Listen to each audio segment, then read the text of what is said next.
Belli, que é o superintendente do Senar RS. Que evento interessante, hein? Pois é, Blair, é uma proposta diferente que trouxemos ao Rio Grande do Sul no ano passado, de termos pelo menos um dia no ano em que nós possamos ter uma grande discussão de fundo, de reflexão sobre grandes temas e grandes diretrizes que podem ajudar a sociedade gaúcha como um todo a ser um lugar melhor para que todos nós possamos estar.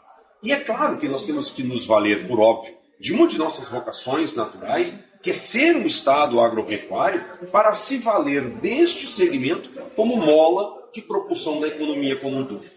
Diferente do meu avô, que na metade do século passado, com certeza ainda era um grande extrativista, vivia do que a natureza permitisse, hoje ninguém mais faz o processo de produção agropecuária sem se valer da indústria, do comércio e de serviços. E por conta disso é fundamental nós termos a compreensão da relevância do trabalho dos produtores rurais quando, por acreditar naquilo que fazem, acabam investindo e esse investimento se desdobra em irrigação econômica na sociedade urbana, nesses segmentos que citei. Portanto, esse é um grande dia de nós refletirmos grandes linhas para a agricultura e pecuária, mas que de fato são decisões que a sociedade como um todo tem que tomar para que nós possamos converter o esforço de todos os gaúchos em qualidade de vida.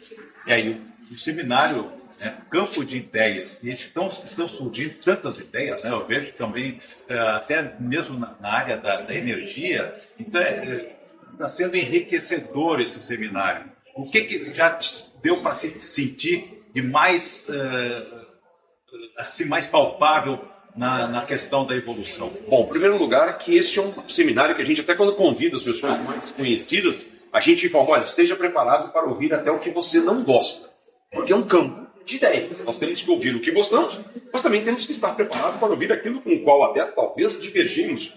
Não necessariamente, talvez tenhamos até nunca pensado sobre um determinado aspecto. E aí a ideia é justamente ouvir grandes pensadores, grandes personalidades de determinados segmentos. Tivemos o professor Eduardo Gianetti hoje conosco aqui, grande economista, que nos situou, por exemplo, em que lugar do mundo e da economia mundial, de fato, Rio Grande do Sul, Brasil e a história do planeta está. Para que nós possamos saber em que cenário nós estamos nos movimentando.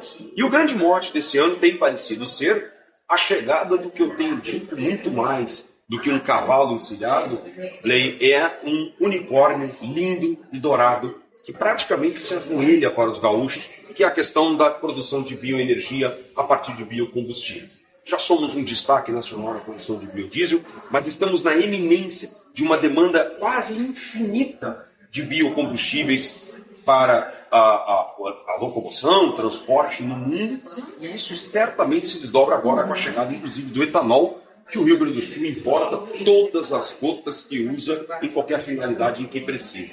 Assim sendo, a ideia é que, de fato, nós possamos, nesse seminário, nesse dia, estabelecer uma grande reflexão de como nós vamos aproveitar esta oportunidade que se coloca para o gaúcho. Como nós, de fato, faremos com que esta oportunidade se converta em renda. Nós temos uma convicção: melhor política de distribuição de renda que uma nação e uma sociedade pode ter é a geração de postos de trabalho bem remunerados. É assim que nós distribuímos o dinheiro da sociedade pela meritocracia, pelo valor do trabalho e efetivamente dando dignidade às famílias brasileiras e gaúchas particularmente. É assim. Portanto, é papel de entidades como o SENAR, papel de entidades como a Federação da Agricultura, o sistema como um todo, estabelecer bases em discussões como essa, para que todos possam aproveitar uma oportunidade que não é do empresário nem do cliente, tem que ser de todo mundo. Mas tem muitas pessoas que às vezes ficam desgostosas de continuar no campo. Como segurar o produtor rural no campo e aqui no Rio Grande do Sul, porque tem muita gente já se transferindo para outros estados? Como fazer isso? Bom, o Rio Grande do Sul vem passando, ao longo desses últimos anos, por um processo de transformação interessante, que, como todo processo cultural, é lento. Nós não estamos falando de uma mudança técnica, nós estamos falando de uma mudança de mentalidade cultural. Isso é um processo lento, mas nós estamos fazendo.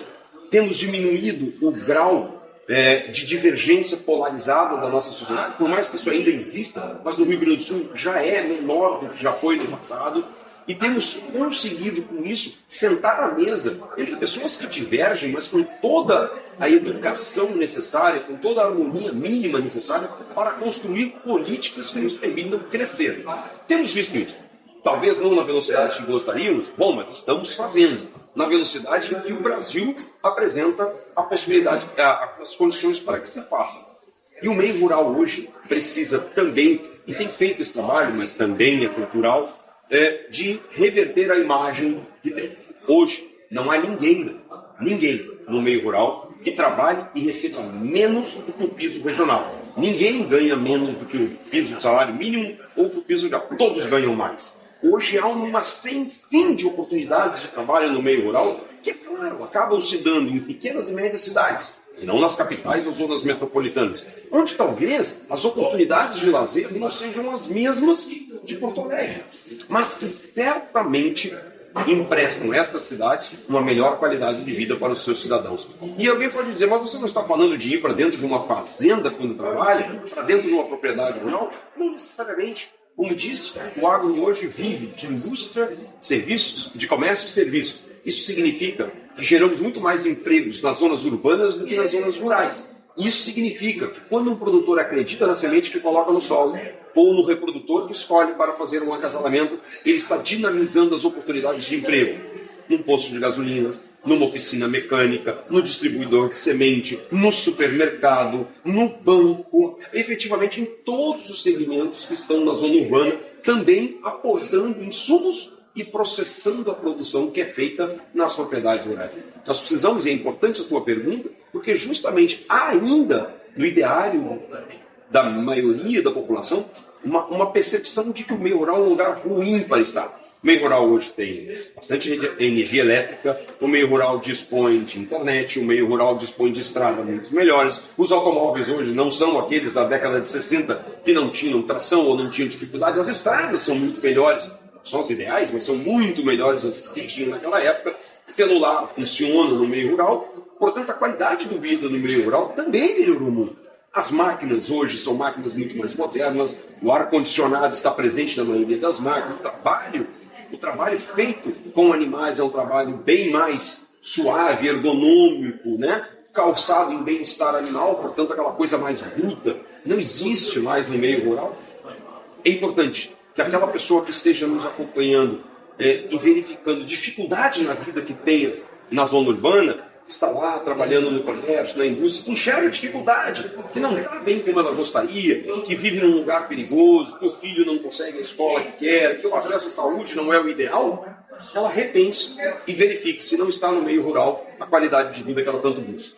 Sem dúvidas, e nós, o Rio Grande Agro, estamos tentando mostrar toda essa cadeia produtiva, né? Desde o produtor, passando pela indústria, chegando no comércio e finalmente chegando à mesa do consumidor. Eu acho que é uma cadeia importantíssima e todo mundo vai prestar atenção em tudo que é envolvido para que o alimento chegue na mesa do consumidor.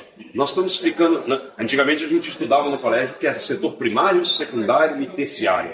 Esta linha reta, isso não existe mais. Hoje estamos todos integrados numa grande mandala, uma grande trama de teia de aranha, todos misturados, entregando serviços e produtos e insumos e matéria-prima uns para os outros e tendo a oportunidade de transformar tudo isso em uma oportunidade para todo mundo. É importantíssimo esse trabalho que você comenta justamente, até porque, veja a importância do agro hoje. A gente sempre se acostumou a falar que o agro coloca alimento para as pessoas. Eu e você, e todos que nos assistem, estão vestidos de produtor rural. Eu lhe desafio a dizer que se você não tem uma peça de algodão na sua roupa, e algodão não é minério, alguém teve que plantar. Assim como também desafio a ver se não há uma peça de couro ou lã nesse inverno rigoroso que a gente tem. Alguém teve que criar. Portanto, o agro está presente na vida das pessoas, até mesmo onde a gente não imagina.